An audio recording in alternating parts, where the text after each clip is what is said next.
So that was just like an exercise in vulnerability for those of you honorary lesbians. Oh, and by the way, if any of you are offended by anything I've been saying, okay, what I'd like you to know is, as a lesbian, being offended is kind of like your job. So, just go right ahead, indulge yourself. Because, really, if I realized I've probably gotten a much thicker skin being a lesbian, because, if I got offended at everything I ought to get offended about as a lesbian in this world, I'd just be offended. I'd just be in a permanent crab. You know what I mean? I'd never stop being crabby. So I had this experience. I have this friend. Well, is he a friend? Yeah, he's a friend. Now, he's a new male, okay?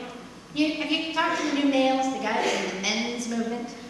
Now, the men's movement kind of worries me. I don't know about you, but like the men's movement, the guys are going out and they're like taking their shirts off and like waving hatchets at each other to reclaim their manliness, okay? What I like to see in a men's movement is I like to see them go to a country home and learn to knit, okay? I feel much more comfortable about this. And, yes, so this guy comes to my potluck, and he happened to be, I used to have these potlucks on Friday nights, and he happened to be the only guy there, and he also happened to be the only straight person there just that one night. That wasn't usually how it turned out. But he told me that he felt, after the potluck, he was staying the night with us, and everybody else went home, and he told me that he was feeling kind of left out. That he kind of just felt like not in it, not included somehow. And I suggested to him that perhaps he had had the opportunity for those brief 3 hours to experience what I experienced each and every day of my fucking life.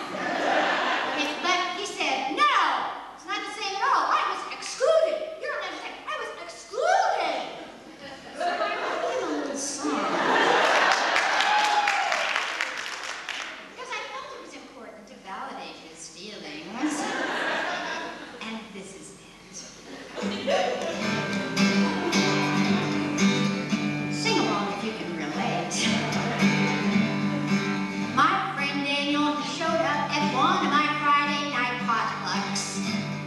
And due to a little twist of fate, he was the only man and the only straight. And Daniel said to me that he felt like a catfish in a tree. And with misery on his face, he said he felt excluded and out of place. Well, it gave me quite a turn. I said, Daniel, I'm so concerned. I'll bet it hurts your feelings too, but here's some words that'll see you through. Boo-hoo! What a terrible trial for you. 3 hours is the odd man out. Boo-hoo, boo-hoo, boo-hoo. I really hate to hear men whine about having to work overtime. Then they go home to the little wife who's working overtime for her whole damn life. And do they pay her time and a half? Get real, honey, what a laugh.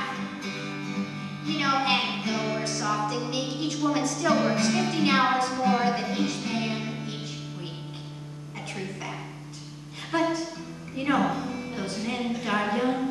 To heart attacks, they're prone, while we women just have to get osteoporosis, breast cancer, uterine cancer, and cope with it all alone. Boo-hoo, boo-hoo, what troubles men go through. Well, they have to rule the whole world, boo-hoo, boo-hoo. There is this hetero friend of mine, we dished her on the telephone line. But when I said I thought Magnum was gay, she said, why do you go on that way? You cannot just assume. Without the facts, there's just no room to assume someone's orientation from a stupid show on a television station. My God, I said, I'm sorry, but I must have lost my head. Yes, right. Until he's proven guilty, let's just assume he's straight instead. Boo-hoo! I've challenged your worldview. Imagine the audacity. Boo-hoo! Well, Clarence,